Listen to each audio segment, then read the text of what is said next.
देखिए, प्रधानमंत्री जी जन के बारे में सोचते हैं, प्रकृति के बारे में सोचते हैं, संस्कृति के बारे में सोचते हैं, संस्कार के बारे में सोचते हैं, देश की परंपरा के बारे में सोचते हैं और न सिर्फ सोचते हैं, क्रियान्वयन भी करते हैं।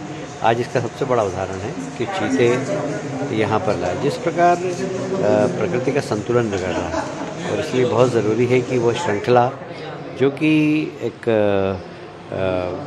वन प्राणियों की होना चाहिए, वो यदि टूटती है तो उसका प्रभाव इकोसिस्टम पर भी होता है। तो एक बहुत बड़ा काम किया उन्होंने कि चीते की प्रजाति जो समाप्त हो गई थी उनको लाकर एक बार फिर से उस श्रृंखला को जोड़ने का काम किया है। और मैं समझता हूँ कि जन्मदिन के दिन में उन्होंने जो बधाई दी है, वो बधाई के साथ साथ ये भी बताया है कि सिर्फ इंसान नहीं, प्रकृति भी हमारे लिए उतनी ही आवश्यक है।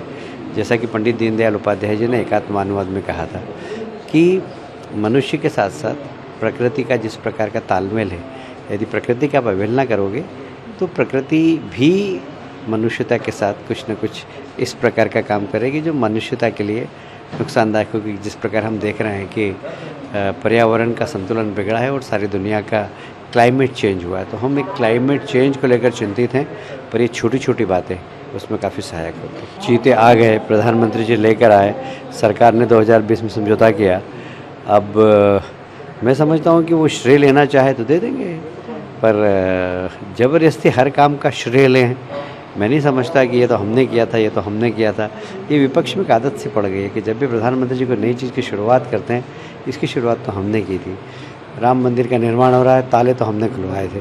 तो इस प्रकार श्रेय लेने की कोशिश करते हैं कांग्रेस के लोग। जनता जानती है कि काम करने वाले लोग कौन हैं। सिर्फ यही नहीं, टीएमसी ने भी तंज कसा है यहाँ पर कि हर चीज़ का दिखावा है, इस तरीके की इस पर एक अप्रिशिएट ना करके इस तरीके की बातें आज के दिन। देखिए, अप्रिशिएट करने के लिए बड़े दिल की आवश्यकता पड़ती है। और पीएमसी पार्टी क्या कर रही है सबको मालूम है।